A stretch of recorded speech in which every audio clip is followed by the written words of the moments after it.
Hello everyone, मी आज तुम्हाला खूप महत्त्वाची माहिती सांगणार आहे.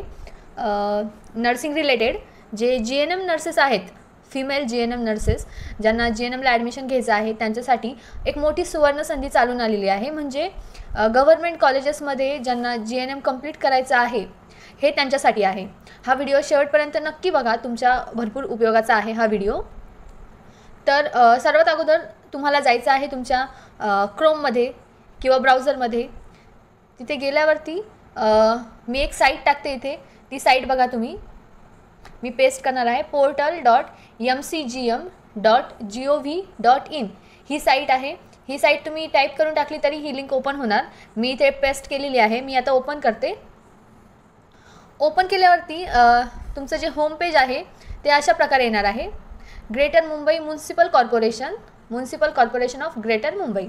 म्हणजे म्युन्सिपल म्हणजे तुम्ही महानगरपालिका ऐकलंच असेल. मग महानगरपालिकेच्या हॉस्पिटलमध्ये हॉस्पिटल आणि कॉलेजेसमध्ये GNMचे जे स्टुडंट आहेत त्यांच्यासाठी ही सुवर्ण संधी आहे की ते ॲडमिशन घेऊ शकतात.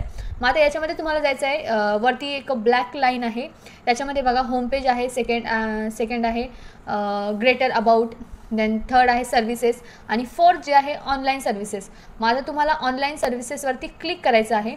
ऑनलाईन सर्व्हिसेसवरती क्लिक केल्यावरती 1, 2, 3, 4 नंबरचा जो कॉलम आहे, जी रो आहे 4 नंबरची, त्याच्यामध्ये तुम्हाला येणार आहे recruitment application for GNM candidate.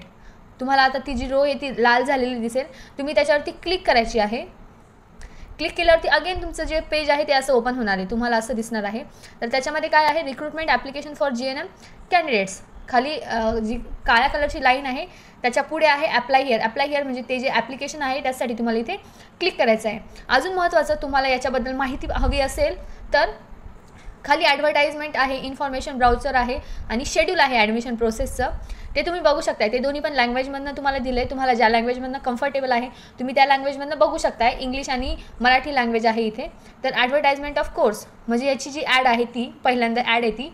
Second आहे इन्फॉर्मेशन ब्राउचर म्हणजे तुम्हाला त्याच्यामध्ये इन डिटेल इन्फॉर्मेशन भेटून जाते या कोर्सची, की कसा कोर्स आहे हा, कुठल्या हॉस्पिटलमध्ये आहे आणि कुठल्या फॅसिलिटीज आहे, किती फीज आहे किंवा किती तुम्हाला कन्सेशन भेटणार आहे त्याच्यावरती फीजवरती, कुठल्या कॅटेगरीला किती जागा आहेत. तर इतकं सगळं इन्फॉर्मेशन ब्राउचरमध्ये तुम्हाला पाहायला भेटेल.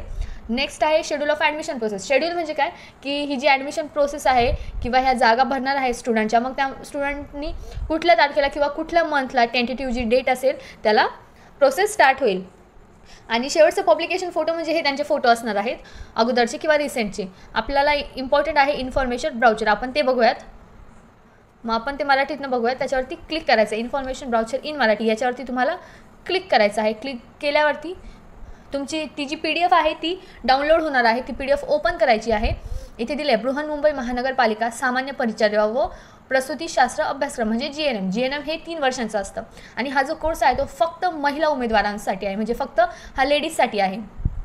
आणि त्याचं वर्ष आहे 2020 ते 2021. आता आपण बघूयात की कशा प्रकारे हा कोर्स चालवण्यात येणार आहे बृहन्मुंबई महानगरपालिका यांच्यातर्फे. तर हा GNMचा कोर्स सगळ्यांना माहितीच असेल, 3 वर्षांचा आहे. तर त्याच्यामध्ये प्रवेश नियम म्हणजे तुम्हाला जर GNMला प्रवेश घ्यायचा असेल तर कुठले नियम आहेत. मग त्याच्यापैकी सगळ्यात महत्त्वाचं आहे वयोमर्यादा. म्हणजे वय जे आहे ते 17पेक्षा कमी नाही पाहिजे आणि 35 वर्षापेक्षा जास्त नाही पाहिजे. सेकंड आहे शैक्षणिक पात्रता म्हणजे तुमचं जे आहे 10वी आणि पुढचे 2 वर्ष म्हणजे 12वीची परीक्षा तुम्ही ही दिलीच पाहिजे. आणि त्यातल्या त्यात तुमचा जो ग्रुप असणार आहे तो ग्रुप पाहिजे PCB म्हणजे फिजिक्स, केमिस्ट्री आणि बायोलॉजी हे खूप इम्पॉर्टंट आहे. आणि हा जो PCB ग्रुप आहे तो तुमचा त्या PCBचे मार्क्स धरून तुम्हाला 40% पडले पाहिजे PCBमध्ये. आणि जे मागासवर्गीय जे कॅटेगरी आहेत त्यांच्यासाठी 35% गुणांनी उत्तीर्ण होणं आवश्यक आहे. आणि तुम्हाला कुठल्याही स्ट्रीममध्ये म्हणजे तुमचं आर्ट असेल, सायन्स असेल तर तुम्ही याच्यामध्ये करू शकताय. पण यांनी प्राधान्य कुणाला दिलं आहे की जे 12वी सायन्सचे स्टुडंट आहे त्यांना पहिलं प्राधान्य आहे. आपण जो अर्ज भरणार आहोत नेक्स्ट व्हिडिओमध्ये, तर त्या अर्जासोबत तुम्हाला कोणते डॉक्युमेंट जोडणे आवश्यक आहे. सत्यप्रती म्हणजे तुमचे जे ओरिजिनल डॉक्युमेंट आहे त्याला स्कॅन करून तुम्ही यात पाठवायचं आहे. तर त्याच्यामध्ये आहे शाळा सोडल्याचा दाखला, 10वी, 11वी, 12वी परीक्षांच्या गुणपत्रिका आणि 10वी, 11वी, 12वीची उत्तीर्णाचे प्रमाणपत्र. पुन्हा 12वीपेक्षा जर तुम्ही आणखी काही जास्त शिक्षण घेतलं असेल तर त्याचेही गुणपत्र आणि प्रमाणपत्र. पुन्हा अलीकडचा पासपोर्ट आकाराचा फोटो, म्हणजे तुम्ही जो फोटो अपलोड करणार आहे तो तुमचा सध्याचा फोटो पाहिजे किंवा 1-2-3 महिन्याचा फोटो पाहिजे. खूप जुना फोटो दिला तर तुमचा सध्याचा फेसिंग आणि त्या फोटोमधला फेसिंग हे मॅच होणार नाही, मग ह्याच्यामध्ये एरर येऊ शकतो आहे. सो आत्ताचाच फोटो पाहिजे. पुन्हा शाळा किंवा महाविद्यालयाचे प्रमाणपत्र पाहिजे. डोमिसाईल पाहिजे, म्हणजे तुम्ही आदिवासी आहे, नागरिकत्व आहे तुम्हाला भारताचं. आरक्षित म्हणजे जे रिझर्व कॅटेगरीमध्ये आहेत ते. मग रिझर्व कॅटेगरी तुम्हाला माहितीच असेल, या कॅटेगरीमधल्या उमेदवारांसाठी सगळ्यात महत्त्वाचं आहे जात प्रमाणपत्र आणि जात वैधता, म्हणजे कास्ट सर्टिफिकेट आणि कास्ट व्हॅलिडिटी. हे सगळ्यात महत्त्वाचं आहे. व उन्नत गटात मोडत नसलेल्याबाबतचे चालू वर्षाचे प्रमाणपत्र हेही तुम्हाला पाहिजे आहे. पुन्हा आधार कार्ड आणि पॅन कार्ड तुमच्या आयडेंटिटीसाठी हे इम्पॉर्टंट आहे. पुन्हा गॅप सर्टिफिकेट म्हणजे मी तुम्हाला वरती सांगितलं की तुम्ही 12वीच्या नंतर कुठला तो दुसरा कोर्स केलेला असेल तर त्या कोर्सची डिटेल किंवा त्याचा रिझल्ट असेल किंवा जो कुठला कोर्स केला आहे, कुठला कॉलेज आहे, त्याचे इम्पॉर्टंट डॉक्युमेंट लागणार आहे. पुन्हा तुम्हाला उत्पन्नाचा दाखला लागणार आहे आणि विवाहाचा दाखला म्हणजे जर कोणी मॅरिड असेल तर त्यांचा विवाहाचा दाखला लागणार आहे, तो पण आवश्यक असल्यास. निवड प्रक्रिया म्हणजे आता तुम्ही हा फॉर्म भरला आहे पण तुमची निवड कुठल्या प्रकारे केली जाणार आहे. तर प्राप्त झालेल्या अर्जातून उमेदवारांची निवड 12वी परीक्षेत मिळवलेल्या एकूण गुणांवर आधारित गुणवत्तेनुसार काटेकोरपणे केली जाईल. म्हणजे इथे सर्वस्व तुमचं ज्या स्टुडंटला 12वीमध्ये जास्ती मार्क्स असेल त्याला पहिलं प्राधान्य देण्यात येणार आहे. आता पुन्हा जर समान गुण असेल तर काय करायचं, मग समान गुण असेल तर ते निवड कशी करणार आहे, तर प्रथम प्राधान्य जे ते देणार आहे 12वीच्या भौतिकशास्त्र, रसायनशास्त्र आणि जीवशास्त्र या विषयांचे एकत्रित गुण जर जास्त असेल, म्हणजे PCB ग्रुपचे तुमचे मार्क्स जर जास्त असेल तर त्याला देण्यात येणार आहे.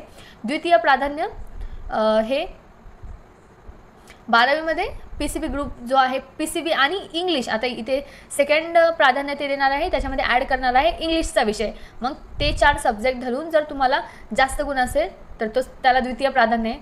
तृतीय प्राधान्य म्हणजे आता इतकं सगळं जरी सेम आलं तर मग ते काय पकडणार आहे, तुमचे 10वीचे सर्व विषयांचे गुण ज्याला जास्त असतील त्याला तृतीय प्राधान्य.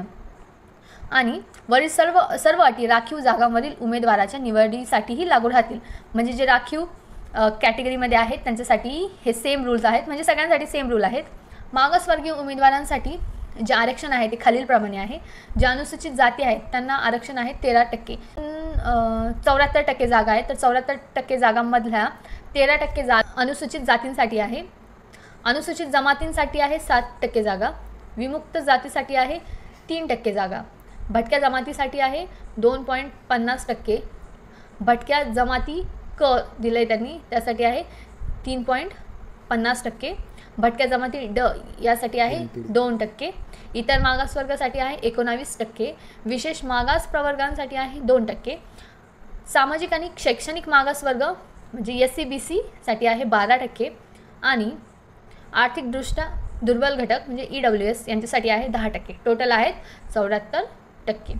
मग याच्यामध्ये सगळ्यात जास्त आरक्षण जे आहे ते आहे इतर मागासवर्गीयांना. तर त्याप्रमाणे या जागा भरण्यात येणार आहे. आणि महत्त्वाची टीप म्हणजे या वरील प्रवर्गापैकी 3 ते 10 या प्रवर्गातील उमेदवार जर प्रगत वर्गात मोडणार असेल तर त्यास राखीव जागेचा फायदा घेता येणार नाही. हे सर्वात महत्त्वाचं आहे. आता यांनी अपंगांसाठी आहे राखीव जागा 5%. आणि जर त्याच्यावर उमेदवार उपलब्ध झाला नाही तर त्या जागा जे आरक्षित गट आहे त्या प्रवर्गातून भरण्यात येतील. पुन्हा आता या सर्वसाधारण सूचना आहेत या तुम्ही वाचू शकताय की किती दंड घेणार आहे, जर तुम्ही प्रवेश कॅन्सल केला तर काय होणार आहे. आता ही आहे पाठ्यपुस्तिका. आता याच्यामध्ये आता हे सगळ्यात महत्त्वाचं आहे, परिचर्या पाठ्यक्रम पुस्तिका. म्हणजे आता सुविधा कुठल्या कुठल्या आहेत, जे GNMला ॲडमिशन घेणार आहेत मुली गव्हर्नमेंटमध्ये, तर त्यांना कुठल्या सुविधा मिळणार आहे हे खूप महत्त्वाचं आहे.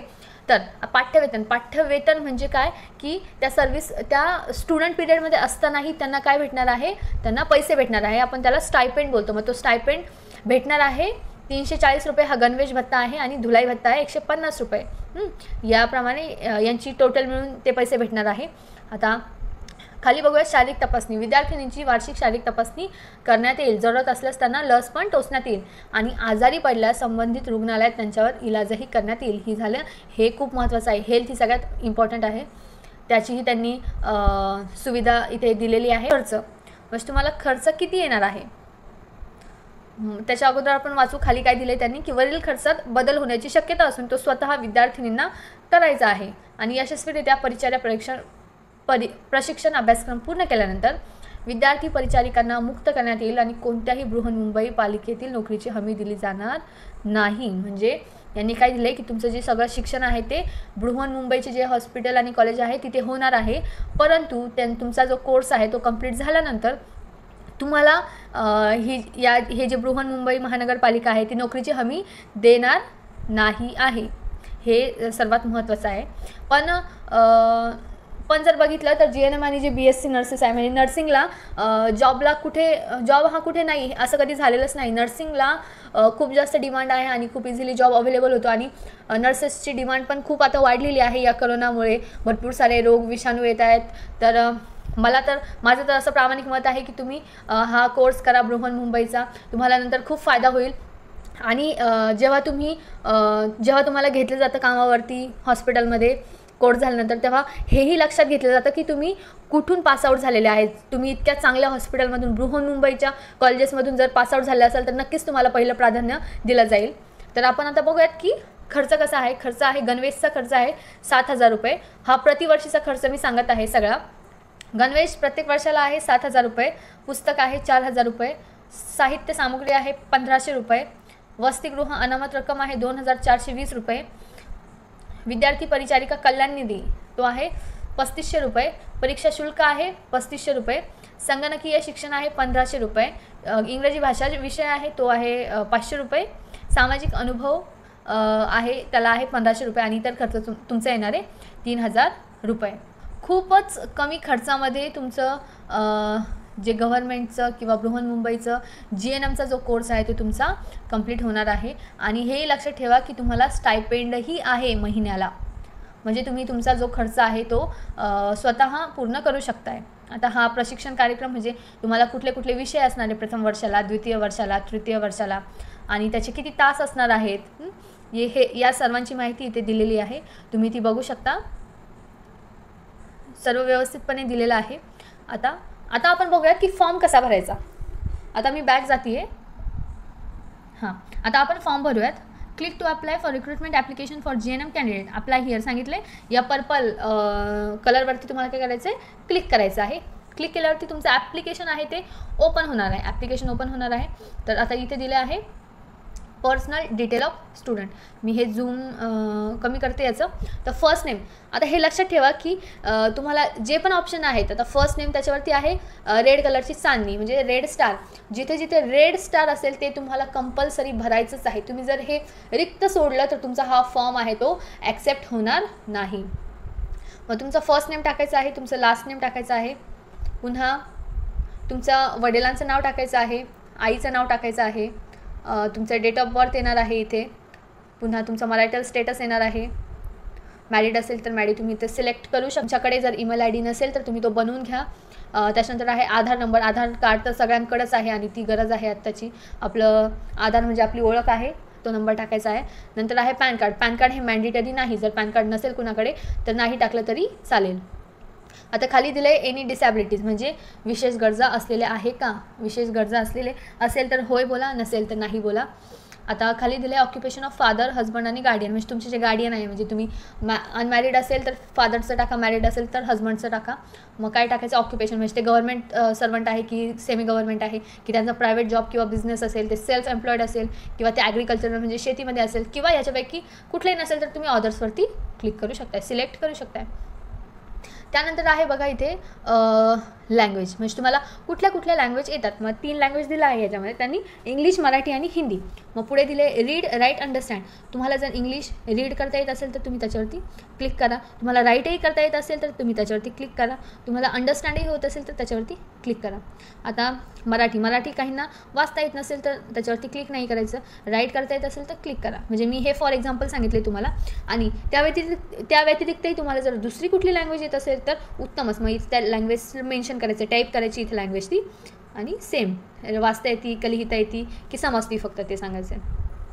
खाली आहे तुमचं एज्युकेशनल क्वालिफिकेशन. आता याच्यामध्ये दिलं आहे education, stream, name of board, name of college और स्कूल, आणि year of passing, total marks, percentage आहे, तुमचा अटेम्प्ट आहे म्हणजे पहिला अटेम्प्ट की दुसऱ्या अटेम्प्टमध्ये सुटले तुम्ही, आणि मार्क्सचे सर्टिफिकेट. चूज फाईल सांगितले, तर चूज फाईल म्हणजे तुम्ही याच्यावरती क्लिक केल्यावरती तुमचं जे फाईल मॅनेजर आहे ते ओपन होईल आणि त्याच्यामधनं तुम्हाला जे तुम्ही स्कॅन केलेले डॉक्युमेंट आहे ते तुम्ही अपलोड करायचे. आता स्कॅन कसे करायचे, तुमच्याकडे स्कॅनिंगची ॲप असेल त्याच्यामध्ये स्कॅन केले तरी चालेल, किंवा तुम्ही एका सायबर कॅफेमध्ये जाऊन स्कॅन केले तरी चालेल. सध्याच्या स्थितीमध्ये सायबर कॅफेला जाणं हे ठीक नाही आहे, तर तुम्ही तुमच्या मोबाईलवरतीच चांगला कॅमेरा असेल, कॅमेरा चांगला नसेल तरीही चांगल्या प्रकाशामध्ये जर फोटो काढला तर नक्कीच तो चांगला येईल, तो अपलोड केला तरीही चालेल. आता इथे दिलं आहे SSC स्ट्रीम टाकायची, तुमची नेम ऑफ बोर्ड टाकायचं आहे, कॉलेजचं नाव टाकायचं आहे, पासिंगचं इयर टाकायचं आहे, कुठल्या वर्षी पास झाले, तुमचे टोटल मार्क्स त्या वर्षीचे टाकायचे, पर्सेंटेज आणि अटेम्प्ट टाकायचं. अशा प्रकारे हे तुम्ही SSC, FYJC, HSC, BSc आणि MSc जर असेल तर हे टाकायचं आहे. खाली दिलं आहे तुम्हाला physics plus chemistry plus biology, म्हणजे हे जे प्राधान्य आहे तुम्हाला मी ज्या प्रकारे सांगितलं ते फर्स्ट प्राधान्य यांना देणार आहे, सेकंड प्राधान्य त्याच्यामध्ये इंग्लिश ॲड होणार आहे, आणि थर्ड प्राधान्य काय करणार आहे ते 10वीचे जे मार्क्स आहेत ते ज्याला जास्त असेल त्याला फोर्थ प्राधान्य, यानुसार तो जो क्रम आहे तो असणार आहे. पुन्हा डॉक्युमेंट आहे, जर तुमचं अगोदर ANM झालं असेल तर तुम्हाला नक्की सांगायचं आहे, जर झालं असेल तर होवरती क्लिक करा आणि नसेल तर नाही बोला. आता आधार प्रूफची पण तुम्हाला इथे फाईल अपलोड करायची आहे, आणि फोटो ऑफ द स्टुडंट म्हणजे तुमचा एक फोटो तो पण चूज फाईल करून तुम्हाला सिलेक्ट करून तो सेंड करायचा आहे. मग आता इथं इन्स्ट्रक्शन दिलं आहे की पासपोर्ट साईज स्कॅन फोटोग्राफ, आणि त्याची जी साईज आहे ती साईज किती पाहिजे तुम्हाला, 128 KB इतकी तरी साईज मॅक्झिमम पाहिजे आहे, मिनिमम किती असली तरी चालेल. इतकी सारी इन्फॉर्मेशन तुमची जेव्हा भरून होणार आहे तेव्हा तुम्ही खाली इथं अपलोड आहे त्याच्यावरती अपलोड करायचे. आता मी यातली कुठली इन्फॉर्मेशन भरली नाही म्हणून माझा फॉर्म काय झाला, रिजेक्ट झाला, का की मी रेड स्टारमधली इन्फॉर्मेशन भरली नाही. मग तुमचं असं नको व्हायला म्हणून तुम्हाला पूर्ण फॉर्म भरायचा आहे आणि तुम्हाला काय करायचं आहे तिथे अपलोड करून द्यायचं आहे. इतकी प्रोसेस केल्यावरती मग तुम्हाला याच होमपेजवरती, याच वेबसाईटवरती पुन्हा ऑनलाईन सर्व्हिसेसमध्ये तुम्हाला काय येणार आहे की किती सारे कॅन्डिडेट्सला त्यांनी घेतले आहे, किती सारे कॅन्डिडेट्स सिलेक्ट केले आहे याची लिस्ट लागणार आहे नंतर, आणि सिलेक्टेड कॅन्डिडेट्सला ते काय करणार आहे ते काउन्सिलिंग प्रोसेस किंवा त्यांची ॲडमिशनची दुसरी नेक्स्ट प्रोसेस असेल त्यासाठी ते बोलवण्यात येईल.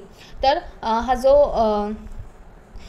GNMचा कोर्स आहे हा खूप चांगल्या हॉस्पिटलमध्येच होणार आहे, चांगलं हॉस्पिटलमध्ये आहे, आणि म्युन्सिपल कॉर्पोरेशन मुंबईचं आहे म्हटल्यावरती जर तुम्हाला जर नक्की आवड असेल नर्सिंगची, आणि मुलींसाठी स्पेशली हे खूप महत्त्वाची सुवर्णसंधी चालून आलेली आहे, तर तुम्ही माझं तरी असं प्रामाणिक मत आहे की हा फॉर्म नक्की भरा. तुम्ही जर सिलेक्ट झाला तर तुम्हाला जी संधी भेटली त्या संधीचं नक्की सोनं करा. आणि सगळ्यांना ऑल द बेस्ट. व्हिडिओ शेवटपर्यंत बघा. व्हिडिओ आवडला तर लाईक करा, आणि तुम्हाला याच्यामध्ये जर काही क्वेरीज असेल, काही प्रश्न असतील तुमचे, तर नक्की मला कळवा कमेंट सेक्शनमध्ये. धन्यवाद.